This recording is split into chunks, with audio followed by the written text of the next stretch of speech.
الحمد لله نحمده ونستعينه ونستغفره ونؤمن به ونتوكل عليه ونعوذ بالله من شرور أنفسنا ومن سيئات أعمالنا من يهده الله فلا مضل له ومن يضلله فلا هادي له وأشهد أن لا إله إلا الله وأشهد أن محمدا عبده ورسوله أما بعد فإن أصدق الحديث كتاب الله وخير الهدي هدي محمد صلى الله عليه وسلم وشر الأمور محدثاتها وكل محدثة بدعة وكل بدعة ضلالة وكل ضلالة في النار.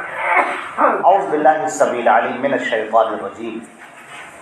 كنتم خير أمة أخرجت للناس تأمرون بالمعروف وتنهون عن المنكر وتؤمنون بالله. تمام تعریفیں اللہ رب العزت کے لیے ہیں جو ہمارا خالق و مالک ہے، آسمانوں اور زمین کا پیدا کرنے والا اور کل کائنات کا تنہا مدبر اور منتظم ہے. وہ الحی القیوم ہے، تمام کائنات کے نظام کو وہ تنہا تھامے ہوئے ہے. الا لہ الخلق والامر، سن لو اسی کا کام ہے پیدا کرنا اور اسی کا کام ہے اس دنیا کو چلانا. اللہ رب العزت کی حمد و ثنا کے بعد درود اور سلام ہو حضرت محمد مصطفیٰ صلی اللہ علیہ وسلم پر جو خاتم النبیین ہیں. آپ کی ذات پر اللہ نے دین اسلام کو مکمل فرما دیا، شریعت کو مکمل فرما دیا. اللہ نے فرمایا الیوم اکملت لکم دینکم، آج کے دن میں نے تمہارا دین مکمل کر دیا. واتممت علیکم نعمتی، اور اپنی نعمت تم پر تمام کر دی. ورضیت لکم الاسلام دینا، اور میں دین اسلام سے راضی ہو گیا. اللہ کی رحمتیں اور برکتیں ہوں تمام صحابہ کرام پر، صحابیات پر، اور کل مومنین موحدین و موحدات پر. حضرات گرامی، میں نے قرآن پاک کی ایک آیت جو تلاوت کی ہے، یہ آیت ہمیں ہمارے مقصد سے آگاہ کرتی ہے اور ہمیں یہ بتاتی ہے کہ اس دنیا میں ہمارا وجود کس لیے ہے اور ہماری کیا ایک شان امتیازی ہے.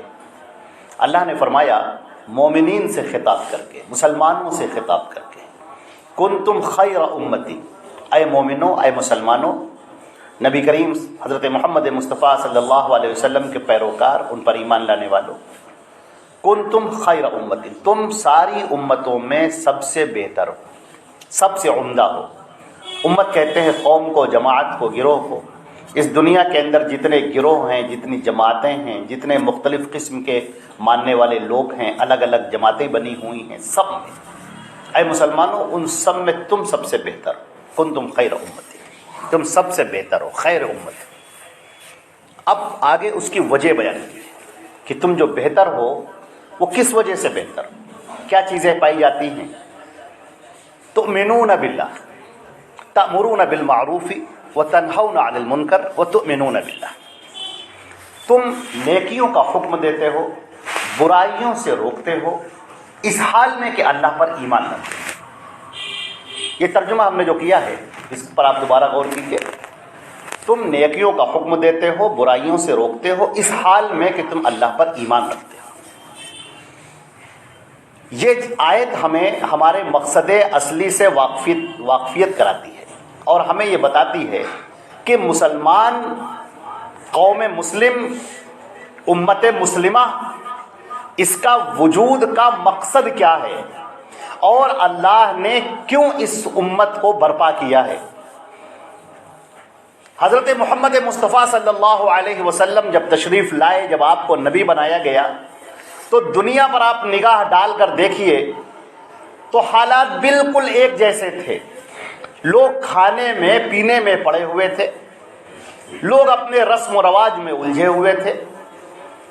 اللہ کو یاد کرنے والے بہت کم لوگ تھے، اور جو یاد بھی کرتے تھے اللہ کو، وہ اپنی طرف سے اس قدر کفر اور شرک میں مبتلا تھے کہ اللہ کی پناہ.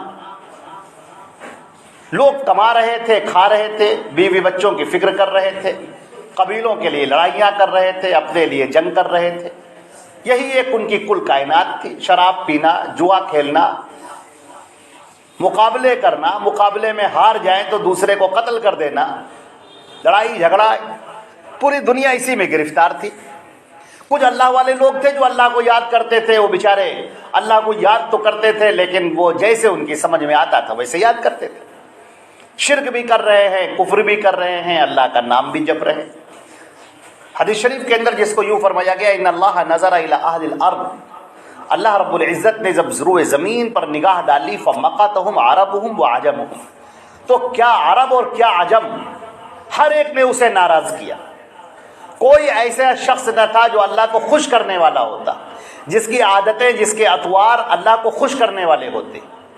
جو اہل کتاب کے اللہ بقایا من اہل الکتاب، اہل کتاب کے کچھ بقایا لوگ تھے، چند لوگ تھے جو اہل کتاب کے جو باقی رہ گئے تھے، اپنی اصلی مذہب پر، دین پر، اللہ کی طرف رجوع کرنے والے لوگ تھے، وہ بالکل مختصر تھے، بالکل جگنوں کی طرح ٹپٹپا رہے تھے اور ان کی کوئی حیثیت باقی نہ رہ گئی تھی۔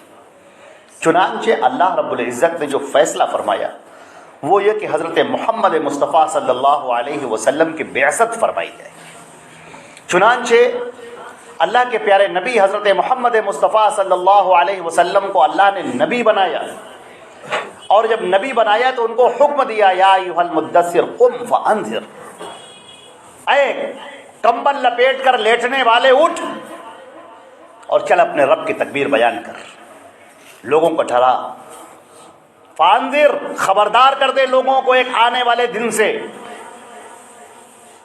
پاکیزہ کر اپنے کپڑوں کو۔ نبی کریم صلی اللہ علیہ وسلم پر جب یہ حکم نازل ہوا، عزیزان محترم ذرا آپ غور کر کے دیکھیں اور اپنے آپ کا بھی جائزہ لیں تھوڑی دیر کے لیے، اور اپنے آپ کو محسوس کریں اس جگہ پر۔ نبی کریم صلی اللہ علیہ وسلم جب آپ مکہ معظمہ میں کھڑے ہوئے ہیں اور جب آپ دعوت دینے جا رہے ہیں، اس وقت کے ماحول کو ذرا سا دیکھیے، اپنی آنکھوں سے دیکھیے، چشم تصور سے دیکھیے۔ پورا مکہ ایک الگ ہی راہ پر چل رہا ہے، بتوں کی عبادت میں گرفتار ہے، سماجی بندھنوں میں جکڑا ہوا ہے، رسم و رواج میں جکڑا ہوا ہے، قبائل کا اور خاندان کا ایک نظام ایسا چل رہا ہے کہ کوئی شخص اس سے باہر نہیں نکل سکتا، ہر ایک کو ان رواج کی پیروی کرنی ہی کرنی ہے۔ اگر کوئی اس سے نکل کر باہر جاتا ہے تو وہ باغی تصور کیا جاتا ہے۔ جس دین کو وہ مان رہے ہیں اس دین میں اگر کوئی ذرہ برابر بھی بدلاؤ کرتا ہے تو ایسے شخص کو صابی کہا جاتا ہے، یعنی گمراہ کہا جاتا ہے، اور پورا مکہ اس کے خلاف کھڑا ہو جاتا ہے۔ یہ حالات ہی دیکھیے، یہ وہ حالات ہیں۔ خود نبی کریم صلی اللہ علیہ وسلم ایسے موقع پر اب جب کھڑے ہوتے ہیں اور آپ نے لوگوں کو دعوت دی، کون سی دعوت؟ حق کی دعوت، سچائی کی دعوت، بغیر لاگ لپٹی کے دعوت۔ ایسا نہیں کہ آپ نے کہا ہو کہ دیکھو اے لوگو، تم لوگ اللہ کو تو مانتے ہو، سارے لوگ اللہ کو ماننے والے تھے، لفظ اللہ کے ساتھ اللہ کو ماننے والے تھے، نمازیں بھی پڑھنے والے تھے، اللہ کے لیے حج بھی کرنے والے تھے، اللہ کے لیے قربانیاں بھی پیش کرنے والے تھے، یہ سب کام وہ کر رہے تھے۔ اللہ کو پکارنے والے، اس کا ذکر کرنے والے بھی موجود تھے، اللہ کا ذکر کرنے والے تھے، یہ سب تھے، لیکن شرک کرنے والے، اللہ کے ساتھ ساتھ ہبل، لات، عزا، منات، نہ معلوم 360 تو کعبے کے اندر بت تھے، اور اس کے علاوہ الگ الگ قبائل کے اندر بت موجود تھے، الگ الگ بتوں کی پوجا کرنے والے۔ نام اللہ کا لیتے تھے لیکن سارے کام اور سارے اختیار اور ساری طاقتیں سب اپنے معبودوں کے لیے تصور کرتے تھے، ڈرنے والے اپنے معبودوں سے۔ قرآن پاک نے ایک ذکر بھی کیا ہے کہ جب تم اپنی کھیتی کا حصہ لگاتے ہو تو کہتے ہو ھذا للہ وھذا لشرکائنا، یہ ہے اللہ کا حصہ اور یہ ہے ہمارے معبودوں کا حصہ، اور جب تمہارے معبودوں کے حصے میں کچھ کم پڑ جاتا ہے تو اللہ کے حصے میں سے نکال کے پھر اس معبودوں کو ڈال دیتے ہو، ان سے ڈرتے ہو تم زیادہ۔ تمہیں تو اللہ سے ڈرنا چاہیے، لیکن تم مخلوقات سے ڈرنے والے ہو گئے۔ عزیزان محترم، ایسا نہیں ہوا کہ ہمارے نبی جب کھڑے ہوئے ہوں تو انہوں نے سوچا ہو کہ چلو ٹھیک ہے، کچھ ایسی حکمت اختیار کی جائے کہ لوگوں کو اللہ کی طرف بلا دیا جائے، لات، عزا، ہبل کو کچھ نہ کہا جائے، چھوڑو، چلو ہم لات کو کچھ نہیں کہتے ہیں، ہبل کو کچھ نہیں کہتے ہیں، صرف اللہ کی پاکیزگی بیان کرے، اللہ بڑا ہے، اللہ مالک ہے، اللہ رحیم ہے، اللہ رحمان ہے، اللہ کریم ہے، اللہ متعال ہے، اللہ سب کچھ کرنے والا ہے، اسی سے سب کچھ ہوتا ہے، وہ سب سے بڑا ہے، وہ جو چاہے ہو سکتا ہے، وہ نہ چاہے تو کچھ نہیں ہو سکتا۔ اگر آپ خالی اتنی باتیں کرتے تو آپ یقین کریں کہ پورا مکہ آپ کے ہاتھوں کو چومتا، اور آپ کو جو عزت حاصل تھی اس عزت میں اور اضافہ ہو جاتا، کیونکہ لوگ تو آپ کے اخلاق اور کردار کے پہلے سے ہی قائل تھے۔ لیکن نہیں، یہاں تو معاملہ یہ تھا کہ اپنے آپ کو ان انگاروں کے سامنے پیش کرنا ہے، ان دہتے ہوئے شعلوں کے اوپر اپنے آپ کو رکھنا ہے. ایک آگ کا دریا ہے اور تیر کے جانا ہے. آپ نے صاف صاف کہا کہ اے لوگوں کان کھول کر سن لو، اس کائنات کا پیدا کرنے والا، بنانے والا، تم کو تمہارے آبا و اجداد کو پیدا کرنے والا صرف ایک اللہ ہے، اور وہی سب کچھ پورے کائنات کے نظام کو چلا رہا ہے. اس میں کوئی لات، کوئی عزا، کوئی ہبل، کوئی شریک نہیں ہے. یہ سب محتاج ہیں اللہ کے، جیسے کہ تم لوگ محتاج ہو ویسے یہ بھی محتاج ہے.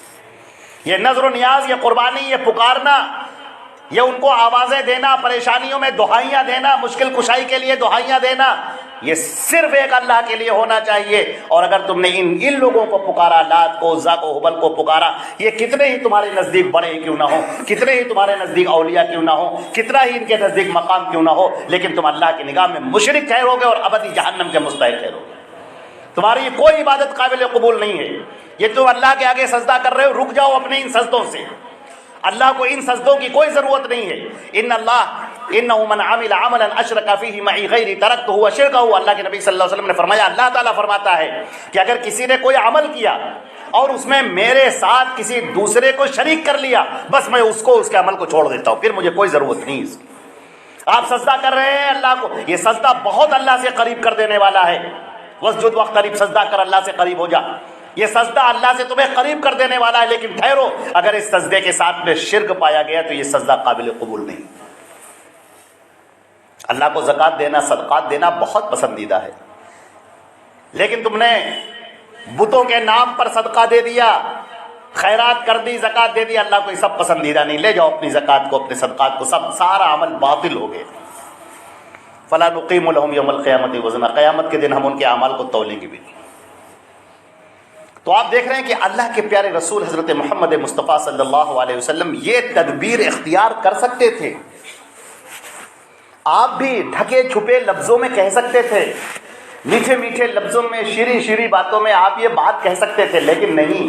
اللہ کو پسندیدہ یہ ہے کہ اے داعی حق، اے بلند کردار کے مالک، تو اللہ کی بڑائی کو بیان کرنے میں ہرگز کوتاہی نہ کر، اور اس کے سلسلے میں کسی وسوسے کو اپنے ذہن میں نہ لا. آپ یہ اندازہ کر کے دیکھیں کہ ایک شخص پورے مکے کے اندر ان کی طاقتوں کے سامنے، ان کی قوتوں کے سامنے، ان کے ظلم اور استبداد کے سامنے کھڑا. قرآن پاک نے اس کا ایک اور منظر کھینچا ہے. فرمایا وَدُّوا لَوْ تُدْهِنُ فَيُدْهِنُونَ.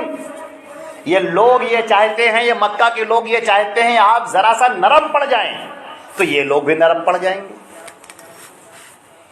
جہاں پر انتہائی تکلیفیں دی جا رہی ہوں، انتہائی اذیتیں دی جا رہی ہوں، آپ کو اور آپ کے ماننے والوں کے اوپر زندگی تنگ کی جا رہی ہو، لوگوں کا کاروبار ختم کر دیا گیا. حضرت عثمان غنی رضی اللہ تعالیٰ عنہ کا کپڑوں کا بہت بڑا کاروبار تھا، پورا کاروبار ان کا بند کروا دیا گیا. حضرت عمر فاروق رضی اللہ تعالیٰ عنہ جو اپنے کاروبار کو لے کر نکلا کرتے تھے، ان کا نکلنا بند کر دیا. سیدنا ابو بکر صدیق رضی اللہ تعالیٰ عنہ، ان سب لوگوں کے کاروبار بالکل ٹھپ کرا دیے گئے، بند بالکل. مقاطعہ 1 سال کا نہیں، 1 دن کا نہیں، 2 دن کا نہیں، مہینے 2 مہینے کا نہیں، 3 سال کا مقاطعہ، بائیکاٹ. مقاطعہ کا مطلب بائیکاٹ، 3 سال کا بائیکاٹ. یہ طے کیا گیا کہ خبردار، اب کوئی بھی شخص محمد اور ان کے ماننے والوں سے کوئی نہ کوئی خریدے گا، نہ کوئی سامان بیچے گا، نہ ان سے رشتے ناطے کرے گا، نہ ان کی شادیوں میں شریک ہوگا، نہ ان کو اپنے یہاں دعوت دے گا، حتیٰ کہ کوئی ان لوگوں سے بات تک نہیں کرے گا. یہ ایک دن کی بات نہیں ہے، 2 دن کی بات نہیں ہے. آپ ذرا سا سوچیں، یہ اسوہ ہے اور قیامت تک کے لیے مسلمانوں کے سامنے رکھا ہوا ہے کہ اے مسلمانوں، تم وہ لوگ جو داعی حق ہو، جو حق کی دعوت دینے والے ہو، تو حق کی دعوت نبی کے طریقے پر دینا. نبی نے جو طریقہ اختیار کیا، جو اسوہ اختیار کیا، اس طریقے پر دعوت دینا. اور پھر اس راستے میں مصیبتیں آئیں گی، پریشانیاں آئیں گی. تم ان پریشانیوں کو ہیج سمجھنا، کچھ مت سمجھنا، آرام سے بڑھتے ہوئے نکل جانا. اللہ رب العزت کے نزدیک تمہارے ایک ایک قدم کے اوپر تمہارا درجہ اور مرتبہ بلند ہوتا ہوا چلا جائے گا. اللہ کے ہاں تمہارا مقام حاصل ہے. مگر خبردار کوئی کوتاہی نہ کرنا. ودوا لو تدہنوا فیدہنون. لوگ چاہتے ہیں ذرا سا آپ نرم پڑ جائیں، بس آپ یہ کہنے لگے کہ ٹھیک ہے اللہ بھی ٹھیک ہے، اور تم جو معبودوں کی عبادت کر رہے ہو یہ بھی ٹھیک ہے، چلو یہ بھی ٹھیک ہے، بس شراب نہ پینا، جوا نہ کھیلنا، غلط کام نہ کرنا، بس باقی کوئی بات نہیں. اگر آپ چاہتے تو اتنا کر دیتے، اور اگر اتنا کر دیتے تو سارا لڑائی جھگڑا کوئی تھا ہی نہیں. لیکن نہیں، معاملہ یہ ہے کہ توحید کے ساتھ شرک کی آمیزش ہو ہی نہیں سکتی کا مطلب آپ سمجھ رہے ہیں کہ توحید میں اگر آپ نے شرک شامل کر دیا تو توحید ختم ہو گئی، باقی ہی نہیں رہی. جو کچھ آپ کے ہاتھ میں تھا وہ ختم ہو گیا، اڑ گیا، ختم. اگر آپ نے شرک داخل کر دیا ہے تو توحید ہوگی، تو شرک ہوگی. جو آدمی شرک کر رہا ہے توحید اس کے پاس ہے ہی نہیں. وہ چاہے جتنا کہے کہ نہیں ہم تو لا الہ الا اللہ کو مانتے ہیں، ہم تو اللہ کو ایک مانتے ہیں. اللہ کو ایک ماننا یہ توحید نہیں ہے، خبردار سمجھ جائیے آپ. اللہ کو ایک ماننا تو وہ تو اللہ کو ایک مانتے تھے، مشرکین مکہ بھی، یہودی بھی، سب اللہ کو ایک مانتے ہیں. اللہ ایک ہے، ایشور ایک ہے، گاڈ از ون سب کہتے رہتے ہیں. نہیں، اللہ رب العزت کو اس کی الوہیت میں، آسان لفظوں میں ہم کہیں عبادت میں خاص کرنا، تنہا کرنا، اکیلا کرنا. اللہ کو اس کی عبادت میں، جو عبادت کے طور طریقے ہیں جس میں نماز ہے، روزہ ہے، قربانی ہے، ذکر ہے، پکارنا ہے، مصیبتوں میں آوازیں دینا ہے، یہ سب عبادت ہے. ان عبادت میں اللہ کو خالص کرنا، ایک کرنا، اس میں کسی کو شریک نہ کرنا، یہ وہ چیز ہے جو باقی لوگ نہیں مانتے. اور اسی کو اللہ رب العزت نے یہاں پر فرق کر دیا ہے کہ یہ مومن ہے اور یہ مشرک ہے. یہ مومن ہے جو اللہ کو ساری عبادتوں میں، اس کی ذات میں، اس کی صفات میں، اس کی الوہیت میں، اس کی عبادتوں میں اللہ کو خالص کرنا، ایک کرنا، پیور کرنا، اور اس کے ساتھ میں کسی کو شریک نہ کرنا. وحدہ، وہ تنہا ہے، لا شریک لہ، ذرہ برابر بھی کوئی اس میں شریک نہیں ہے، ذرہ برابر بھی. ایک دفعہ کی بات ہے، نبی کریم صلی اللہ علیہ وسلم تشریف فرما تھے. صحابہ کرام بڑی محبت کرتے تھے اللہ کے نبی صلی اللہ علیہ وسلم سے. کہنے لگے کہ ما شاء اللہ و رسول. ایک صاحب کھڑے ہوئے، ان کا ما شاء اللہ و رسول، جو اللہ چاہے اور اس کا رسول چاہے. آپ نے کہا خبردار، قل بل ما شاء اللہ وحدہ، جو تنہا اکیلا اللہ چاہے بس وہی سب کچھ کرنے والا ہے، ہم اس میں کچھ بھی نہیں. کوئی نبی، کوئی شریک نہیں ہے، کوئی امام، کوئی ولی، کوئی بھی شریک نہیں ہے. اللہ کی ذات وہ تنہا ہے، تنہا. عبادتوں میں بھی اس کو خاص کرنا ہے، اگر اس کے ساتھ میں شریک کر لیا تو صحیح. فرمایا گیا کنتم خیر امت، تم سب سے بہتر امت ہو. اے مومنو، اے مسلمانوں، تم سب سے بہتر امت ہو. کس کی نگاہ میں؟ اللہ کی نگاہ میں. اللہ کی نگاہ میں تم فرسٹ آنے والے ہو.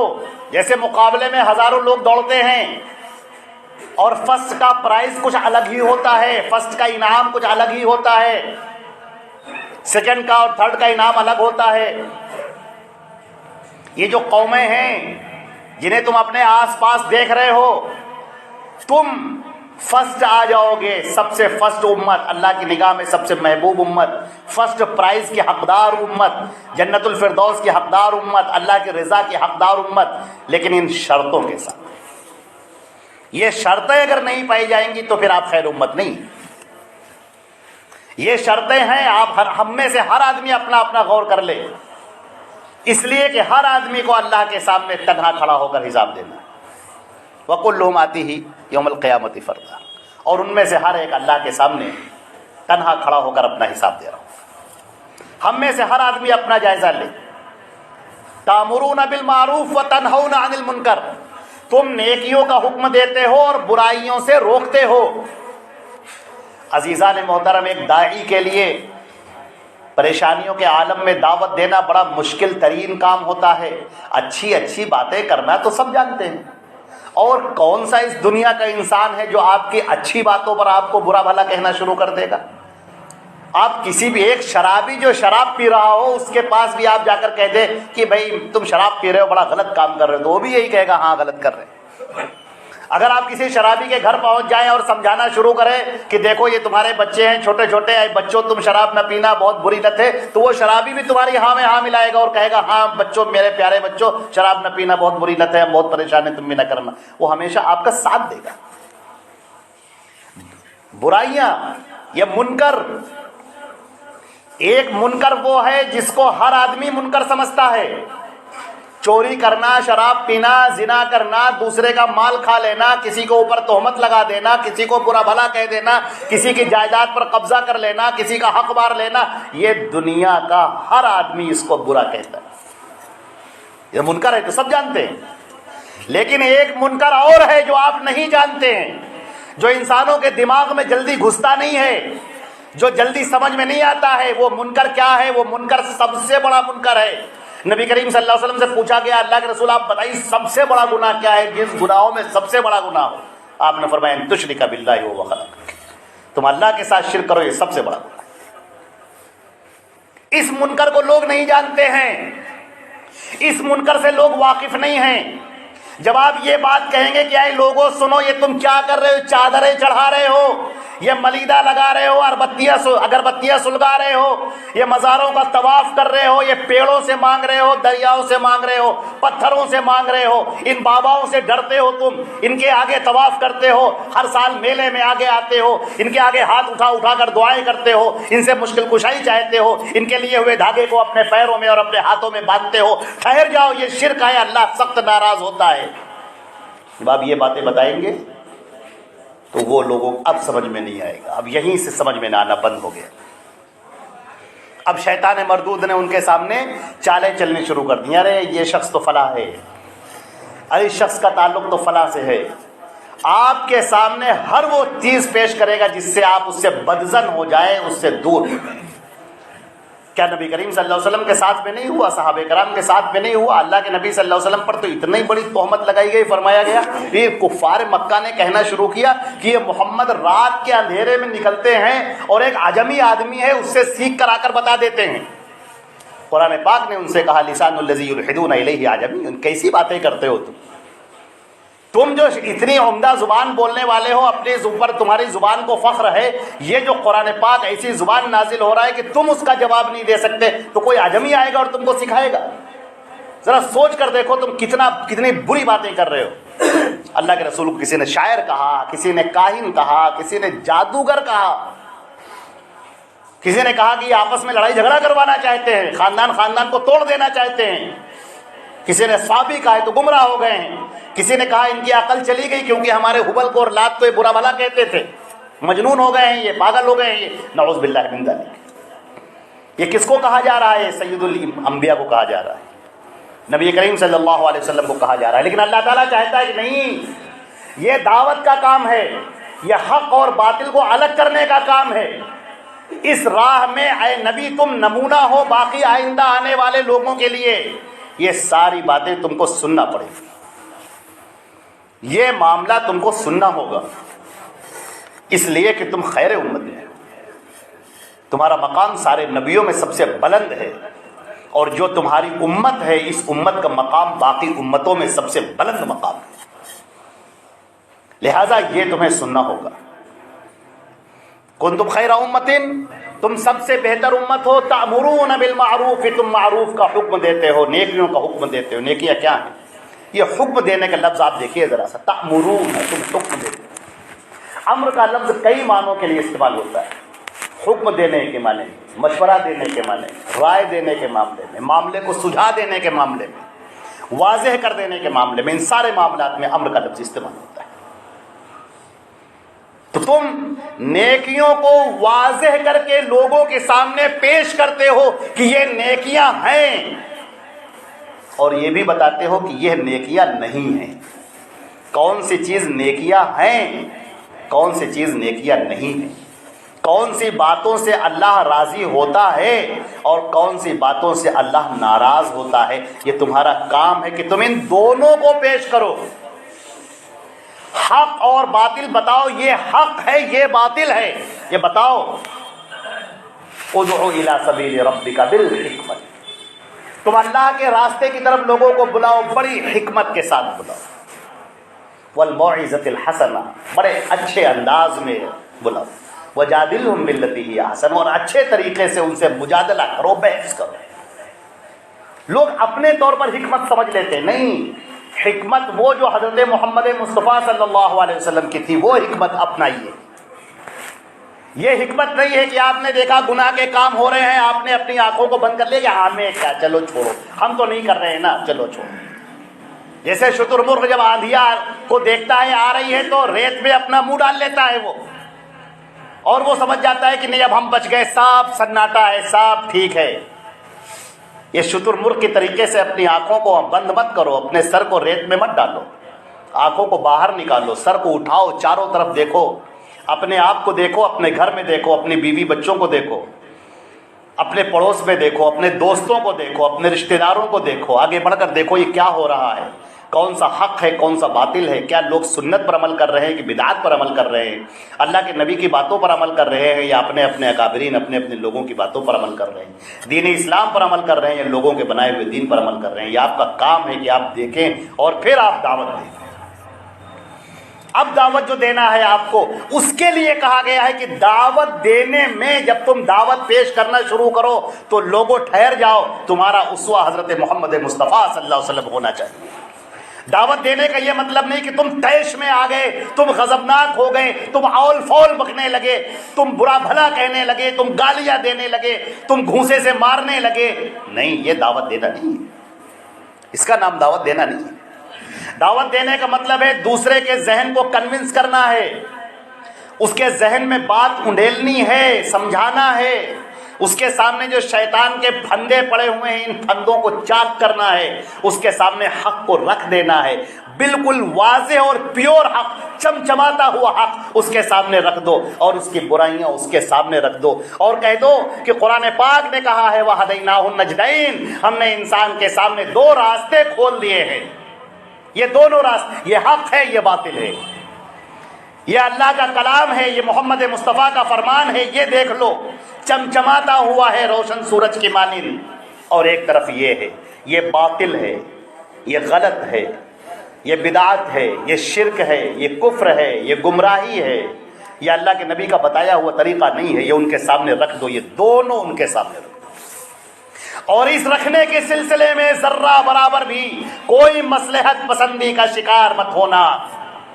حق کو حق کہنے میں تمہاری زبان نہ لڑکھڑائے، حق کو حق کہنے میں تم کبھی گھبراؤ نہیں، حق کو حق کہنے میں کبھی پریشانیوں کا اور مصیبتوں کو سوچو نہیں، اللہ رب العزت تمہیں ہمت دینے والا ہے، حوصلہ دینے والا ہے، تم آگے بڑھو اور حق کی آواز کو لوگوں کے سامنے بلند کرو، اس لیے کہ یہ تم کو کام دیا گیا ہے، یہی تمہارا کام ہے، یہی تمہاری پہچان ہے۔ ایک آدمی کو آپ کیا سمجھیں، اگر ایک آدمی اپنے کسی کمپنی میں جاتا ہو اور اس کو جو کام دیا گیا ہے وہ کام نہ کرتا ہو، چپ چاپ بیٹھا رہتا ہو، آپ اگر کسی کو ملازم رکھیں اپنی دکان پر اور آپ جب دکان کے اندر داخل ہوں تو دیکھیں کہ ملازم پڑا اونگھا رہا ہے، سو رہا ہے، یا بیٹھا ہوا کچھ اپنے کام میں لگا ہوا ادھر ادھر کی چیزیں کر رہا ہے، بیٹھ کے مگن ہے اپنے آپ میں، تو آپ خفا ہوں گے، آپ غصہ ہوں گے۔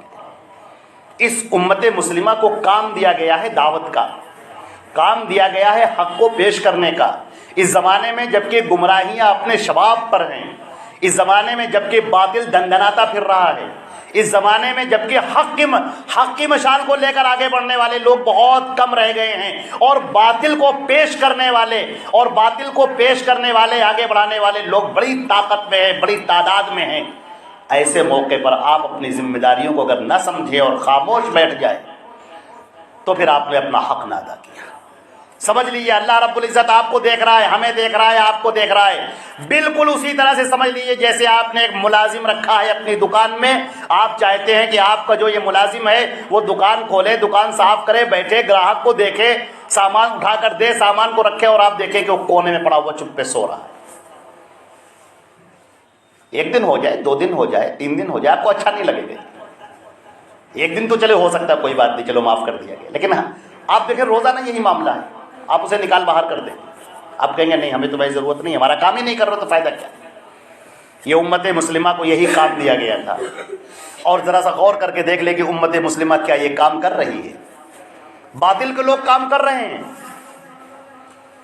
وہ اپنی شیطان مردود ان کو اکسائے ہوئے ہیں، ان کو لگائے ہوئے ہیں، وہ کام کر بے جھجک اپنا کام کر رہے ہیں، بڑے طوفانی طریقوں سے اپنے کام کر رہے ہیں. اور جو اہل حق ہیں وہ دبے ہیں، سہمے ہیں، چپکے ہیں، خاموش ہیں. ارے ہم یہ بات کہیں گے تو دوست ناراض ہو جائے گا، یہ بات کہیں گے تو رشتہ دار ناراض ہو جائیں گے، یہ بات کہیں گے تو لوگ شادی میں ہمیں نہیں بلائیں گے، یہ بات کہیں گے تو رشتہ ٹوٹ جائے گا، یہ بات کہیں گے تو یہ ہم سے سلام کرنا چھوڑ دیں گے، ہم سے ملنا جلنا بند کر دیں گے. عزیزان محترم، ان سب کو مت دیکھو، ان سب بیڑیوں کو کاٹ دو. شیطان کے فریب ہیں، یہ شیطان کے وسوسے ہیں جو بڑا بنا کر تمہارے سامنے پیش کرتا ہے. تمہارے ساتھ اللہ کی مدد ہے اور یہی کافی ہے تمہارے لیے. الیس اللہ بکاف عبدہ، کیا اللہ اپنے بندے کے لیے کافی نہیں ہے؟ اس کے راستے میں تم قدم اٹھاتے ہو، اس کے راستے میں حق کی آواز بلند کرتے ہو، کیا اللہ تعالیٰ تم کو ایسے ہی چھوڑ دے گا؟ ہرگز نہیں. لہذا یہ دعوت دینا، یہ حق کی دعوت دینا، تامرون بالمعروف وتنہون عن المنکر، معروف کا حکم دینا اور برائیوں سے منع کرنا، یہ دونوں باتیں ایک ساتھ پیش کرنا، یہ دعوت ہے اور یہ ضروری. وتؤمنون باللہ، اللہ پر ایمان لاتے ہو. اگر اللہ پر ایمان نہ ہو تو پھر سب بیکار ہے، پھر کوئی چیز کسی کام کی نہیں. تو عزیزان محترم، ہمیں اور آپ کو یہ کام کرنا ہے، حق اور باطل کو اس طرح سے پیش کرنا ہے. یہ حق ہے، یہ باطل ہے، یہ توحید ہے، یہ شرک ہے، یہ سنت ہے، یہ بدعت ہے، یہ راہ حق ہے، راہ نجات ہے، اور یہ راہ ضلالت ہے، یہ راہ گمراہی ہے.